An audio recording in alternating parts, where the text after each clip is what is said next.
Ante la nueva campaña agrícola que ya inició en casi todo el territorio nacional, Force Paraguay realizó su primer Campo Summit, un evento que tuvo lugar en Asunción y reunió a referentes importantes del sector productivo.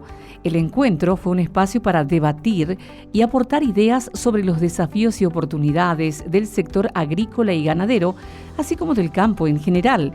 También se pudo discutir sobre las reformas o ajustes necesarios para impulsar el crecimiento del sector. El economista y exministro de Hacienda, Manuel Ferreira, habló sobre la situación actual del mercado y sobre las proyecciones para esta nueva zafra. Esta es la situación más o menos en la que nos encontramos a nivel de mercados agrícolas. Lo que estamos viendo es una disminución de precios relativamente importante. Hemos perdido más o menos casi $200 en el precio de la soja, sobre todo, que es nuestro principal producto en estos años. En maíz también hay una situación similar, en trigo hay una situación también bastante parecida en relación a este tema. Vamos a la siguiente lámina. ¿Qué es lo que está pasando? Una de las cosas que está pasando es que tenemos incrementos de producción bastante importantes en todo este precio, en todo este tema. Si se fijan en la línea azul marina de soja, lo que tenemos es más o menos un incremento de producción del orden del 10% en los últimos 2 años, alrededor de 40 millones de toneladas nuevas. Y si nos fijamos, vamos a ver que también tenemos un incremento importante en términos de los stocks de soja. Subimos más o menos alrededor de 30 millones de toneladas en los stocks de soja. Produjimos 40 más, pero nos sobró 30 más. O sea, pudimos consumir más o menos de esos 40 que producimos. A nivel mundial pudimos consumir solamente alrededor de 10. Y fíjense que estamos en niveles de stocks muy altos, similares posiblemente a los del año 2018. Estamos casi en 30% de niveles de stocks sobre los valores totales, ¿verdad? En maíz la situación es un poco más limitada. El maíz es el producto que más se produce, el alimento que más se produce en el mundo todos los años. Y fíjense que la relación, estamos más o menos en 1.200 millones de toneladas en maíz y estamos alrededor de 400 en soja. Es más o menos una relación 70-30 entre los dos productos, que más o menos te da la composición de una ración promedio en general. También estamos viendo un incremento en esos productos. Acá hay que tener en cuenta una cosa. El mundo se está especializando, el hemisferio norte en maíz y el hemisferio sur en soja. Esta es casi una dinámica que se está empezando a dar. Vamos a la siguiente. Y esta es la situación país por país en términos de la producción y de la oferta. Fíjense lo que ha crecido Brasil. Brasil, para que ustedes tengan una idea, ha pasado más o menos a sembrar alrededor de 4,3 millones de hectáreas en los últimos 2 años. Para que tengan una idea de la comparación, Paraguay produce más o menos 3 millones y medio, sobre 3 millones y medio de hectáreas está plantando soja. O sea, hizo un Paraguay y medio más o menos en 2 años. ¿Qué es lo que está haciendo Brasil? Está convirtiendo pasturas degradadas a producción de granos.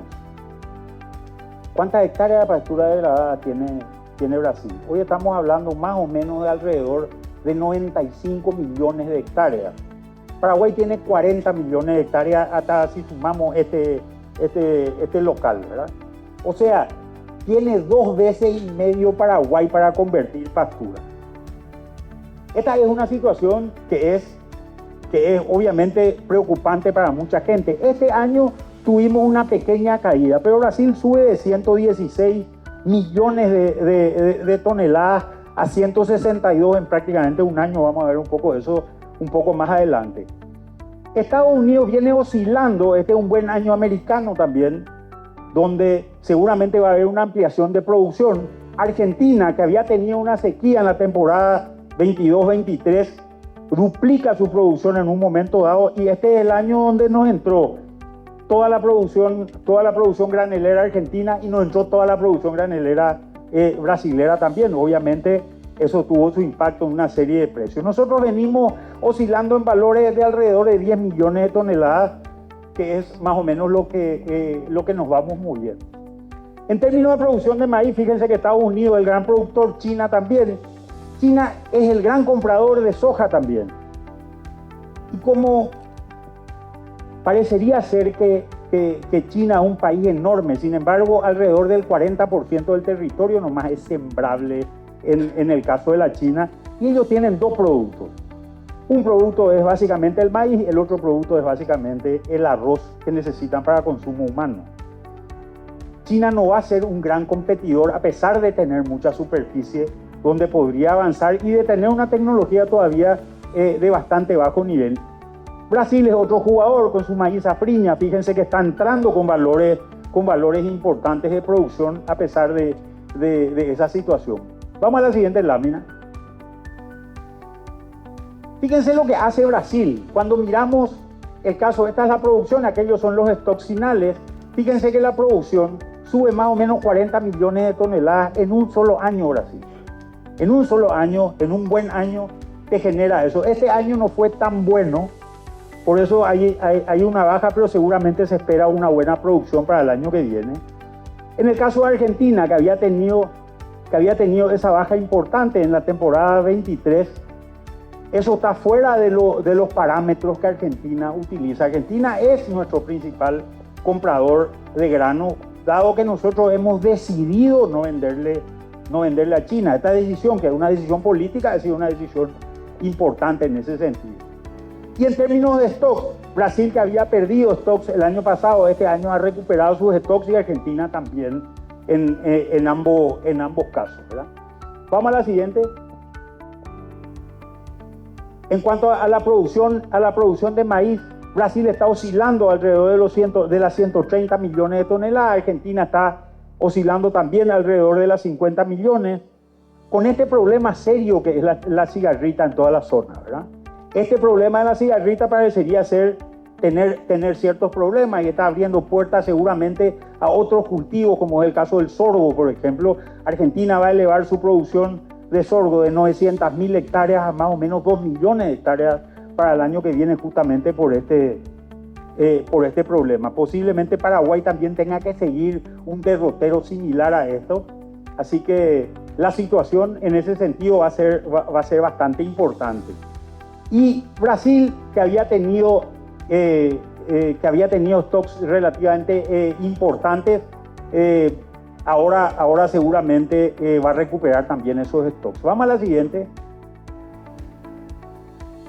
Y aparece Estados Unidos, el segundo jugador del mundo, que juega un rol muy importante, sobre todo en esta época del año, y tiene una participación relativamente sembrada. Fíjense que hay más o menos un incremento de superficie del orden del 1.000.000 de hectáreas más o menos, y ese 1.000.000 de hectáreas le hemos comido al maíz, ¿verdad? Es un maíz que Estados Unidos tiene la particularidad que tiene una ventana muy corta de producción de alrededor de solamente 6 meses, y donde cuando decidís crecer en un cultivo, ese cultivo le gana al otro cultivo. Son mercados también muy dinámicos, uno puede cambiar de producción relativamente rápido, puede conseguir todos los insumos para cambiar de producción, cosa que no ocurre en nuestros mercados. Nosotros somos seguramente, en ese sentido, tenemos que planificar con mucho más tiempo todavía la siembra. Y fíjense, el estado de los cultivos son estados de cultivos de muy buena calidad, que obviamente este es el principal problema que hoy en particular está impactando al precio. Vamos a la siguiente. Cuando miramos la demanda, les dije anteriormente, fíjense en China anda más o menos alrededor de las 110 millones de toneladas de soja de demanda. Esas 110 millones está reduciéndose. ¿Qué es lo que está pasando en China? China está con algunos problemas serios, un problema que arranca en el sector inmobiliario, se está convirtiendo ese problema en un problema vinculado fundamentalmente al tema financiero que se origina en el sector inmobiliario. ¿Y qué es lo que vamos a ver de aquí hacia adelante? China es un país que no crece seguramente lo mismo que crecía antes. Durante un periodo de 20 años, China fue capaz de meter alrededor de 30 millones de personas a la clase media todos los años. Una persona que entra a la clase media genera una demanda distinta por alimentación. Y de pasar de consumir exclusivamente arroz, pasan a consumir carnes, pasan iniciándose con el pollo, siguiendo con el pescado, cerdo y después consumo de vacunos, ¿verdad? La Unión Europea, que es el segundo comprador, no es un comprador importante en el tema sojero. Sí se vuelve un comprador tal vez un poco más importante en el tema maicero. En términos de maíz también, obviamente, acá no están los valores de Rusia o de Ucrania, que juegan un rol importante y juegan un rol importante también en el negocio triguero, que es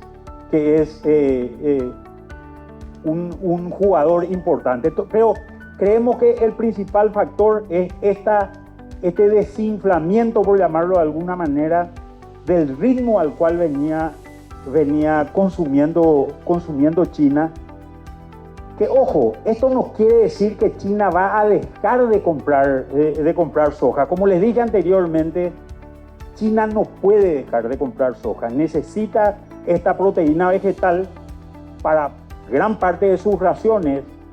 Pero China hoy está en un debate serio entre volverse la fábrica del mundo y seguir creciendo por impulso de la exportación, o convertirse en un gran demandante y consumidor de sus propios productos. Posiblemente vaya a terminar en tener que ser esto, ¿verdad?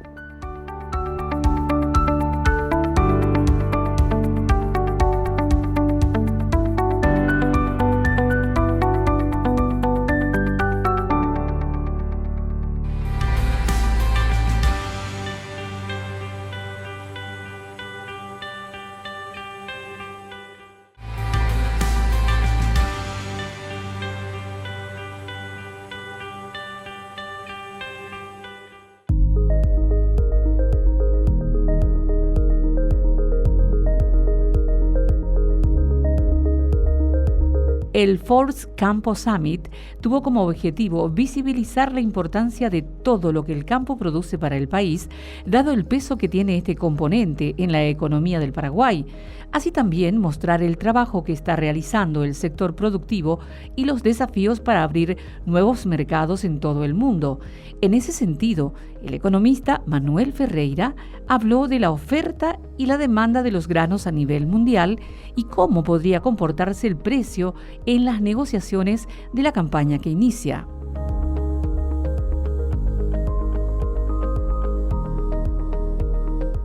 Les quiero mostrar esto porque creo que este es un tema muy importante para Paraguay.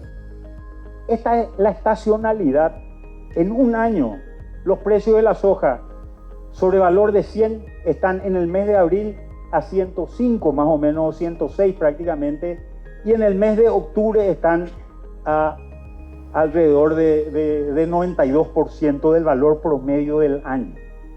Vamos a la siguiente. Fíjense cómo vende, cómo exporta Estados Unidos. Estados Unidos exporta hacia el último trimestre del año.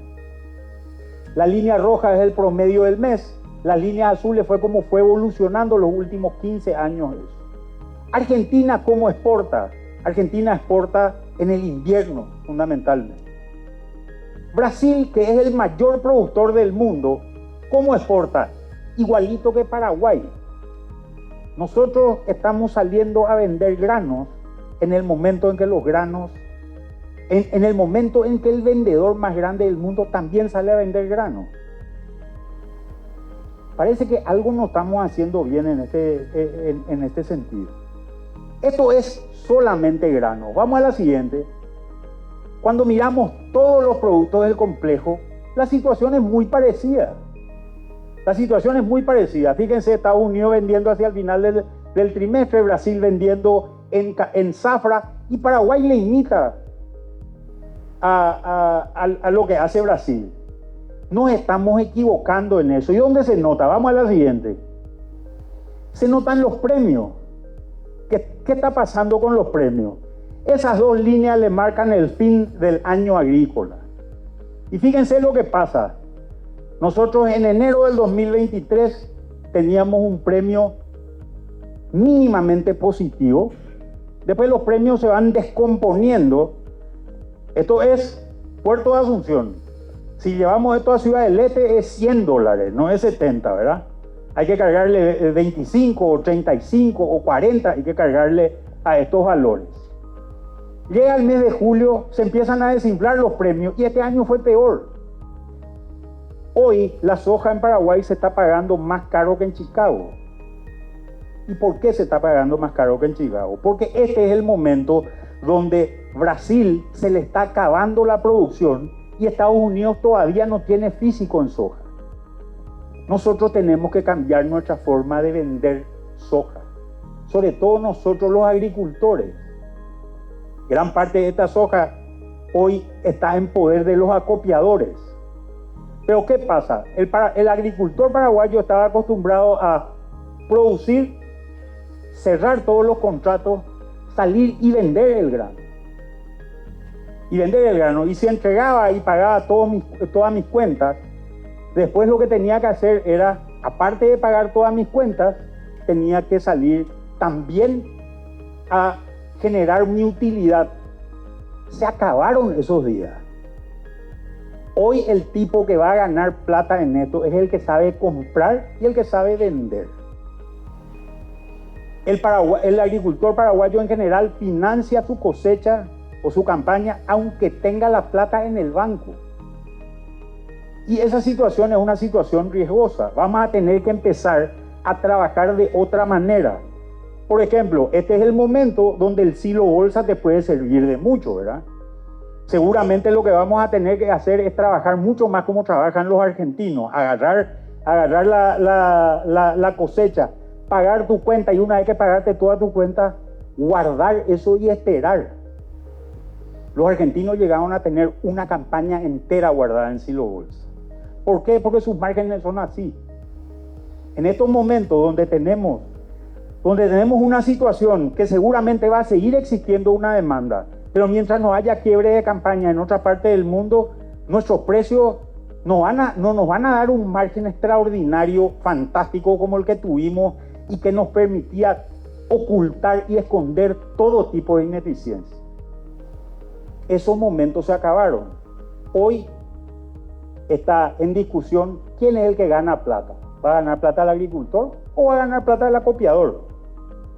Que es el que va a poder guardar el grano y salir en un momento determinado. Y una última cosita y después ya te dejo, por más que me mentiste. Vamos a la siguiente. Año 2022, año 2023, año 2024, parecería ser, estos son los perfiles de humedad, en realidad nuestro último mapa en zonas como San Pedro, Canindeyú, no está bien. Yo creo que nosotros tenemos que empezar a repensar seriamente otras cosas, como por ejemplo, San Pedro tiene que ser un departamento sojero. Vamos a la siguiente. Fíjense en el punto de equilibrio de la campaña 24-25, lo que está marcado ahí como 2.376. Ese es el promedio de producción de San Pedro histórico.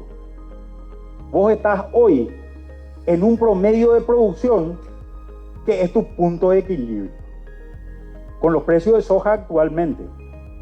Si alquilaste, fuiste. Si alquilaste, no podemos seguir alquilando campo pagando X cantidad de toneladas, pase lo que pase. Tenemos que empezar a cambiar los contratos de arrendamiento a contratos donde seguramente el dueño de la tierra también se arriesga con el resultado final, con un tanto por ciento del resultado final.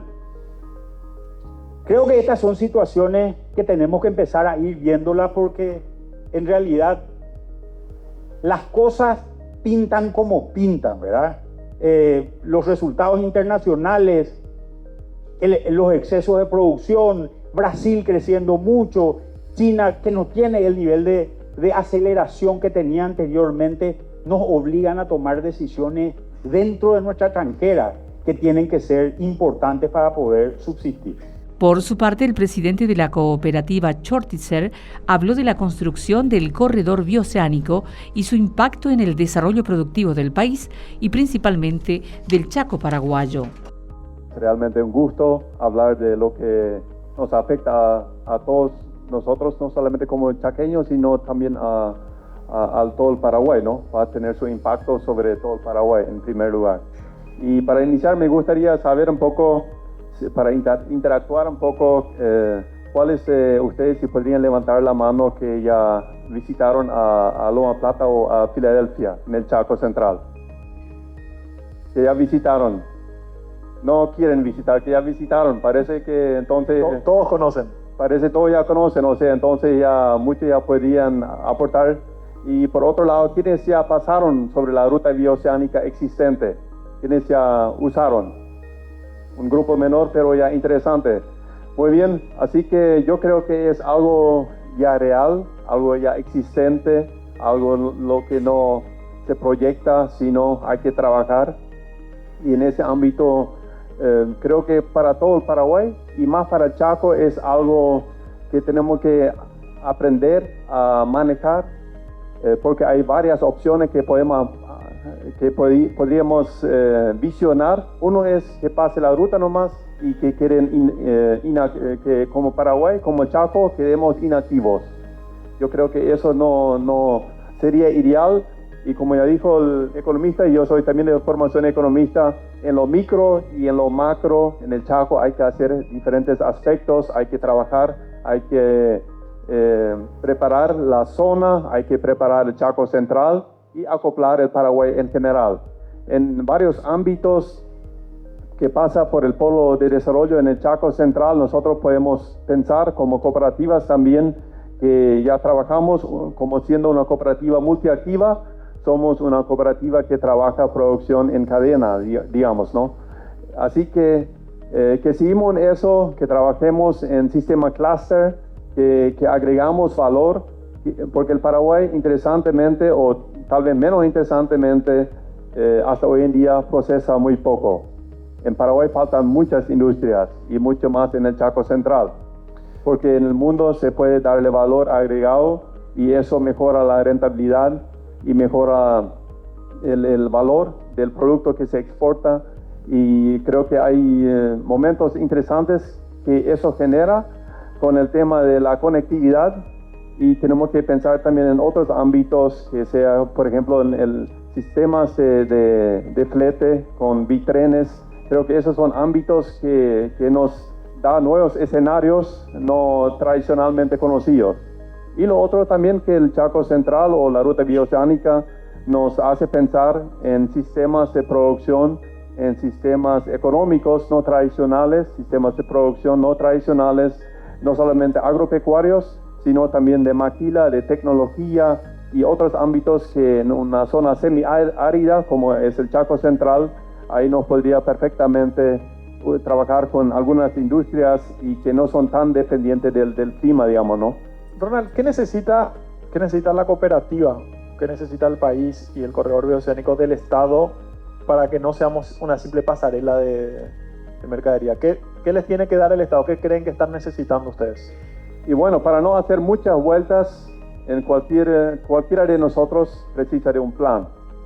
Todos precisamos de un plan logístico, un plan de desarrollo, de urbanismo, de ordenamiento territorial, un plan como en muchos países se suele hacer, donde uno llega para que realmente en poco espacio se pueda aprovechar, darle el máximo provecho de acuerdo al suelo, de acuerdo a la coyuntura, de acuerdo al contexto, de acuerdo a lo que se quiere hacer, y eso creo que es importante trabajar sobre eso, y porque ahora vienen los inversionistas muy sueltos, digamos, por un lugar, inversionistas nacionales como internacionales al Chaco Central, y buscan reuniones con particulares como también con el sector político, que no es mal, pero sería bueno hacer un poco un comité de coordinación que elabore planes más específicamente en línea, que la ruta bioceánica no sea algo abstracto, sino realmente conectado al sistema de desarrollo a todo el Paraguay. Y desde el sector de las cooperativas, ¿cómo están trabajando? ¿Están trabajando en conjunto entre las diferentes cooperativas para aprovechar el corredor? Bueno, estamos analizando diferentes aspectos. Hicimos visita a algunos países, a Brasil, donde también va a transitar la ruta bioceánica. Es que, como ustedes sabrán, pasan por varios países. Visitamos también la frontera ahí, donde están los puentes. Visitamos también otros lugares donde ya hay paradas de camiones, hasta 1000 camiones en un lugar, que son totalmente otras medidas de lo que solemos conocer acá en Paraguay. Y esos son ámbitos que nosotros tenemos que pensar en organización de logística, en organización de urbanismo, de parques industriales y otros ámbitos de servicios, de comercios que no teníamos acá, también para que realmente la gente que de acuerdo a lo que va a llevar, trabajar con sistema Big Tren. Yo sé que es algo que se intentó en su momento, pero yo creo que en el Chaco Central, por la distancia, tenemos que pensar tal vez en un sistema transitorio para que realmente la gente que trabaja en ese ámbito tiene tiempo para adaptarse a eso, y por qué no pensar también en el sistema de ferroviario, porque los antepasados inclusive ya tuvieron tren y hoy en día prácticamente no trabajamos con tren, pero sabiendo que es una forma de transporte sobre tierra más barata que tenemos, y en ese ámbito también la cooperativa se está preparando, está con diferentes foros bioceánicos, como también lo tuvimos, como también antes había en Brasil y en otros países se suele tener, para hacer contactos, intercambios y realmente buscar pensar, traer a la realidad, como se dice en el cálculo actuarial del futuro, traer al presente lo que podría ser en cuanto a la parte económica, social, seguridad, y en otros ámbitos también que precisa una comunidad para que haya un desarrollo integral, pensando siempre también en lo ambiental, en las cuestiones legislativas y también en el tema de que tenemos diferentes grupos étnicos, indígenas, que también están ahí conviviendo, para que ellos también puedan de alguna forma comprender eso y participar, y también que como vecinos podemos desarrollarnos mutuamente. El exministro de Hacienda, Manuel Ferreira, afirmó que la manera más eficiente de desarrollar y dotar de infraestructura al país es permitir al sector privado invertir en obras públicas.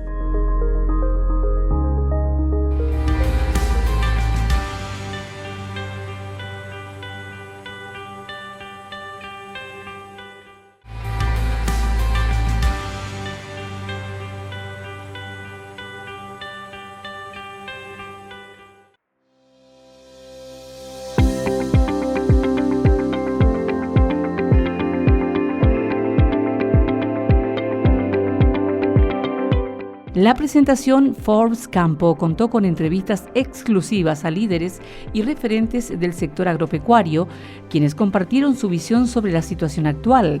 Se tocaron temas claves como por qué es fundamental tener una perspectiva integradora para mejorar la experiencia del usuario final y por qué es crucial considerar a los productores agrícolas no solo como proveedores, sino también como generadores de negocios.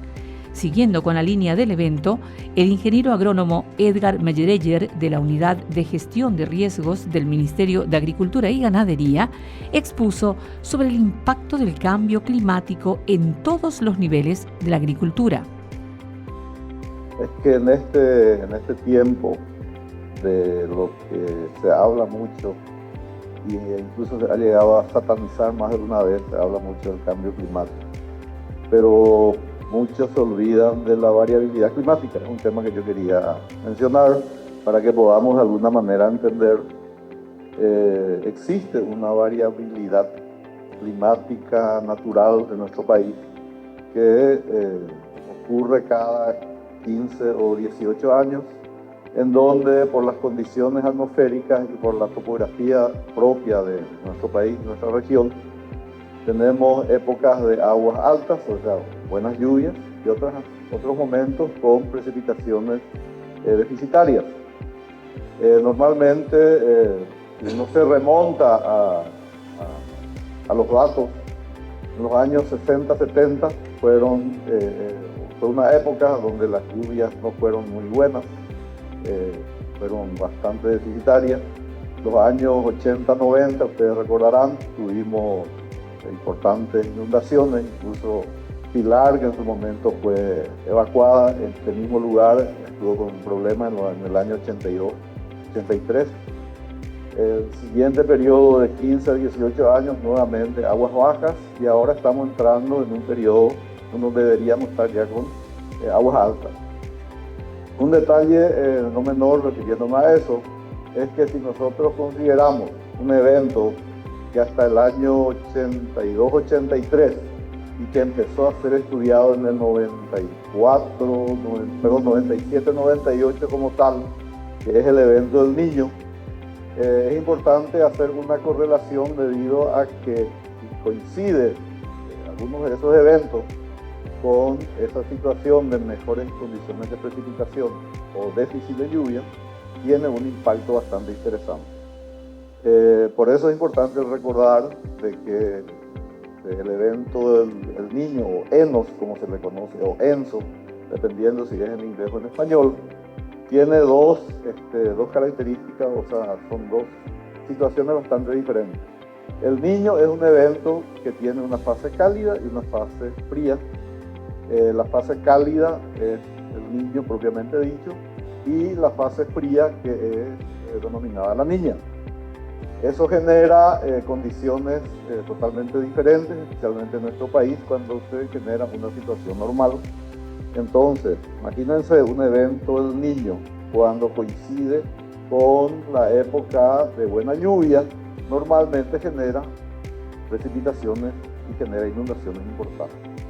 Vayamos a un evento La Niña, que puede generar menos lluvia en época de lluvia, porque estamos hablando del periodo septiembre a marzo más o menos, que coincida con periodos normalmente secos, que son los que les había mencionado, de 15 a 18 años, normalmente ese impacto es mucho mayor. Lo mismo ocurre con la situación de la temperatura. Cuando tenemos un evento de esa naturaleza, el evento del Niño, normalmente los veranos y los inviernos que vienen posteriormente son un poco más cálidos. Sin embargo, con un evento La Niña, generalmente se presentan inviernos más fríos, con riesgo de heladas mayores. Eso por un lado. Independientemente a esa situación, tenemos lo que en el mundo científico se habla del cambio climático, que es algo que se está detectando y que se va viendo y comparando definitivamente para ver si esa situación de cambio efectivamente se da, porque una cosa es la variabilidad, reitero, que en un periodo de tiempo, y el cambio implica un cambio de escenario para poder entenderlo de esa manera. Nuestro país no está libre de esa situación. Somos un país sin muchas condiciones topográficas de altura. El promedio, el pico más alto no supera los 800 metros, es una montaña, un cerro. El promedio es de 200 metros sobre el nivel del mar. La zona del Chaco sabemos que es totalmente diferente. O sea, son condiciones agroecológicas bastante peculiares. Aparte de eso, quería no olvidarme de mencionar que estamos en una zona de transición.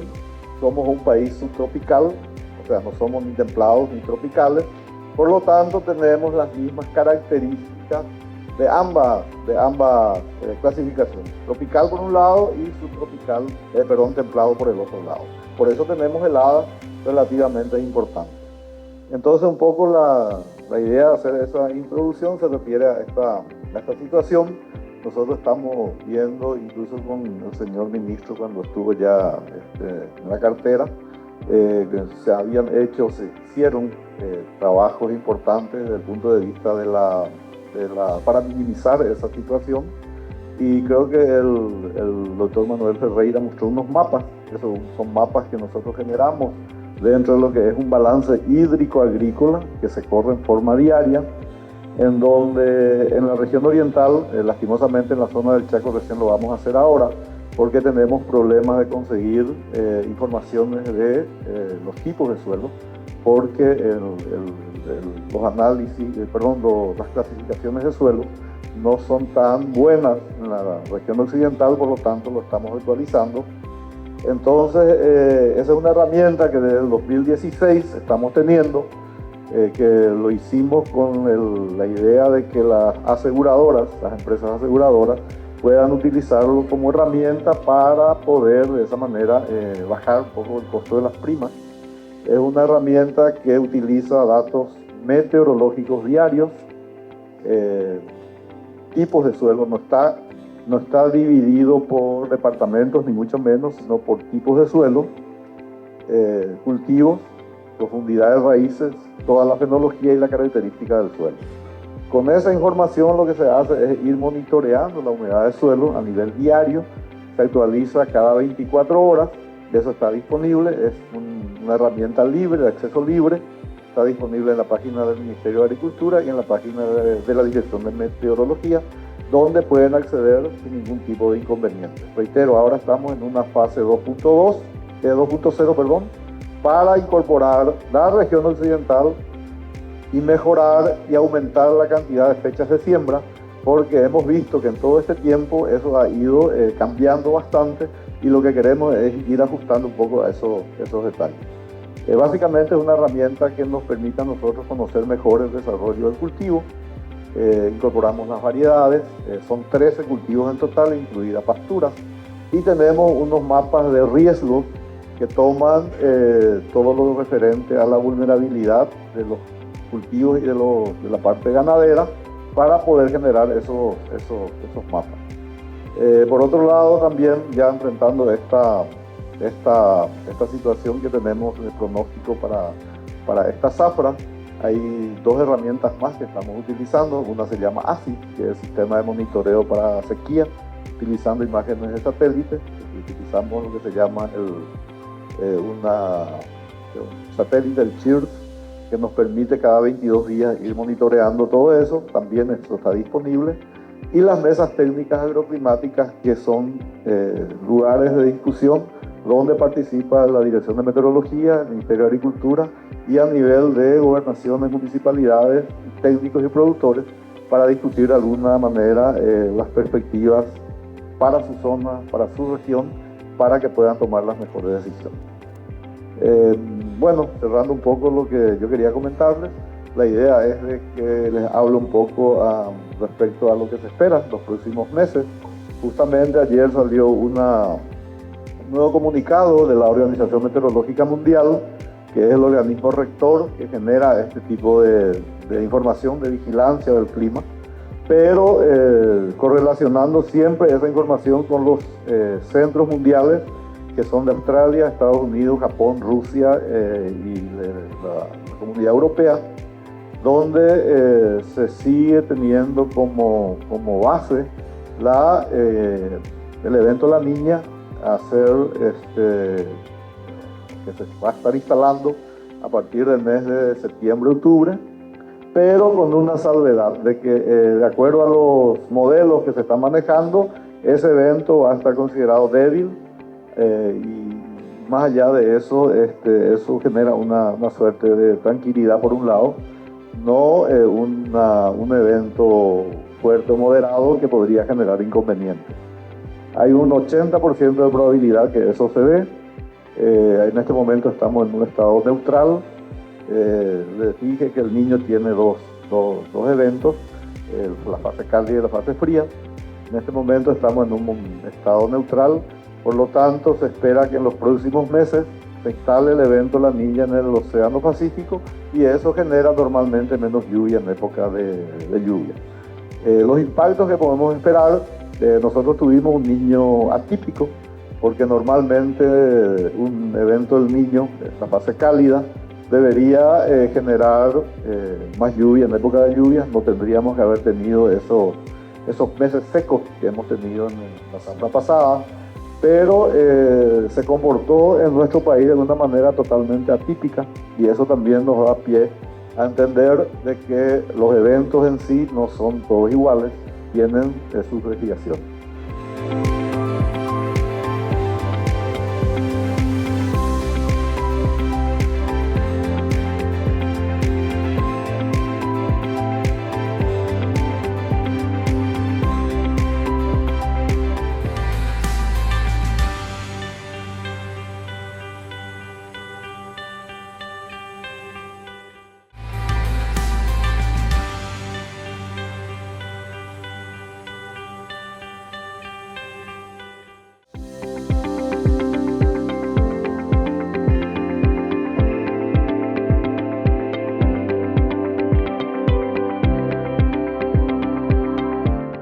Durante su presentación, el ex ministro de Agricultura y Ganadería, Santiago Bertoni, que actuó como moderador en el panel El impacto del cambio climático, sostuvo que en este escenario de precios, el productor debe producir casi 1.000 kilos más de soja para salvar su punto de equilibrio. Según Bertoni, este panorama desafía el trabajo, tomando en cuenta que las proyecciones agroclimatológicas no son tan favorables. Bueno, haciendo un resumen, lo que nos presentaba Manuel al principio ya nos daba un escenario bastante complejo. Si hay la agricultura, la ganadería es una actividad que está sujeta a muchas variables, pero probablemente las dos variables principales sean el clima y los precios. En lo que se refiere al precio, lo que pudimos observar, y resumiendo un poco, es que tenemos que producir casi 1.000 kilos más de soja para llegar al punto de equilibrio. En este escenario de precios, que no es algo poco desafiante, teniendo en cuenta también que tenemos una proyección climática no muy favorable. Si no tenemos clima, conseguir esos 1.000 kilos adicionales para solo poder pagar nuestros costos va a ser un desafío importante que van a tener los productores en este periodo. Entonces yo quería adelantarme y dos preguntas al ingeniero Mayer-Eger. ¿Cuáles serían sus recomendaciones para los productores en esta zafra?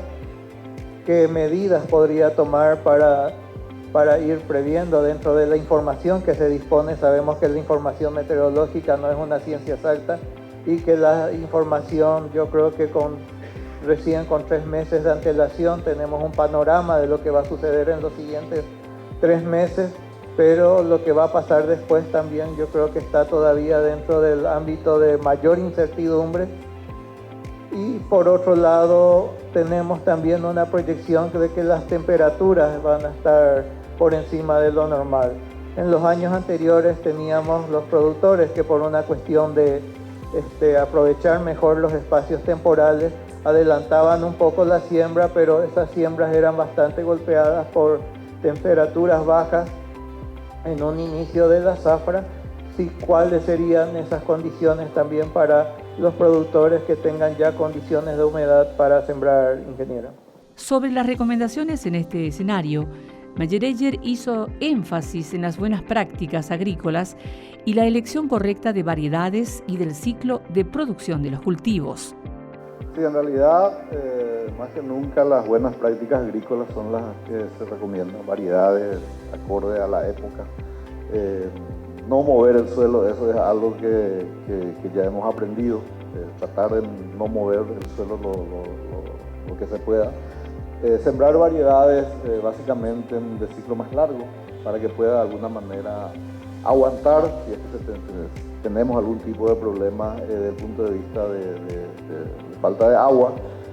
Sembrar cuando tengamos lluvias agrícolas, eso implica en la zona sur donde hay menos problemas, con 10-15 milímetros ya es más que suficiente, porque las lluvias son más regulares, en esa zona se espera que sean más regulares.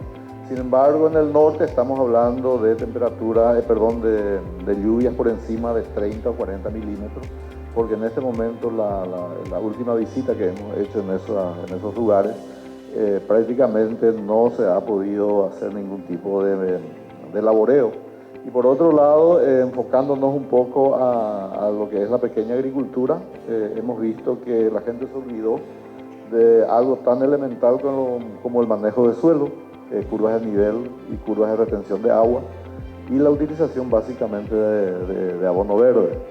Entonces nuestro target dentro del Ministerio de Agricultura está un poco siempre enfocado a esa pequeña agricultura, pero dentro de lo que es la producción tanto de soja, de maíz y demás, es importante entender de que a medida que utilicemos las variedades más resistentes al déficit hídrico y utilizar variedades que no sean de ciclo muy corto, ayudarían de alguna manera a tratar de llegar a esos 1.000 que faltan, porque realmente esperemos que esto no se cumpla.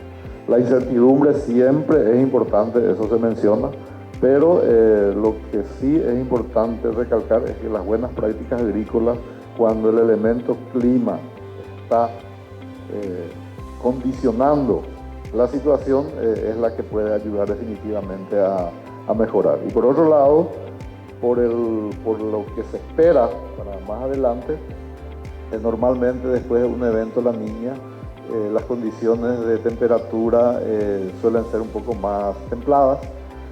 Nosotros después de creo que 15 años o 10 años, no estoy muy seguro ahora, por los datos que hemos estado manejando con la gente del servicio meteorológico, hemos tenido otra vez un invierno relativamente típico de nuestro país.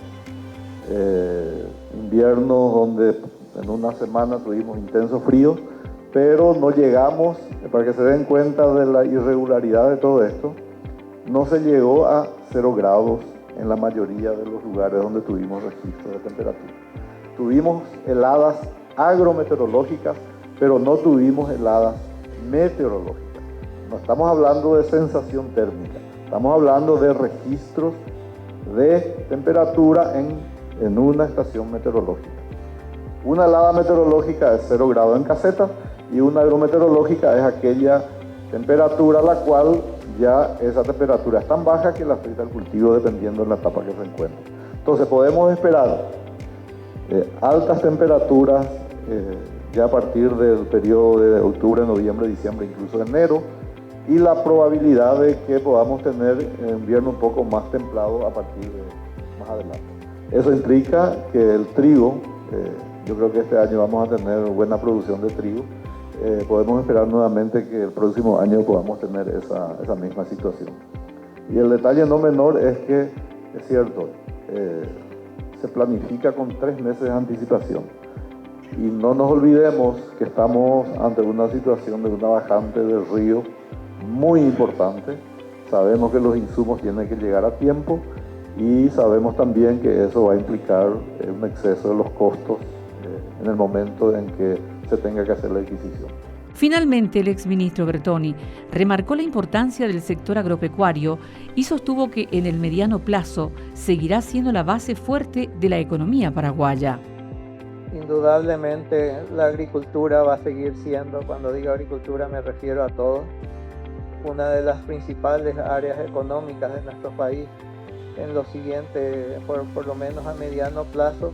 Y si a la agricultura le va bien a todo el resto de la economía. Y mi comentario viene hasta este escenario complejo que vamos a estar en, que hoy más que nunca el agricultor va a tener que afinar los lápices y hacer muy bien los cálculos para tener un año exitoso, un año normal de producción.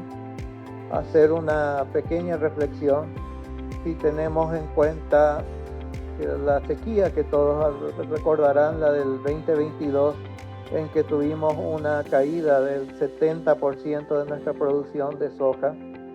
Si hacemos un cálculo a los precios que teníamos la soja de ese año, de 7 millones de toneladas a $500 la tonelada, nos da el costo que tuvo una sequía o un clima desfavorable para el país. Y yo creo que eso debe motivar a ir pensando tanto sector público como sector privado en soluciones para que podamos dar una solución de continuidad a la producción, que podamos utilizar las herramientas para tener ese volumen de producción que necesitamos para mantener el crecimiento de nuestra economía, para poder ir disminuyendo los índices de pobreza y que nuestra clase media, que como decían en el panel anterior, que es la que genera consumo, pueda ir creciendo en nuestro país. Yo creo que son reflexiones que tenemos que ir extendiéndolas para que nuestro país pueda ir desarrollándose en esos sectores y para que nuestra producción sea un poco menos vulnerable a los efectos del clima. Asimismo, durante el encuentro, referentes de empresas del sector productivo conversaron sobre el liderazgo, las principales dificultades o desafíos que enfrentan y cuáles son las industrias y categorías de productos que han logrado integrar.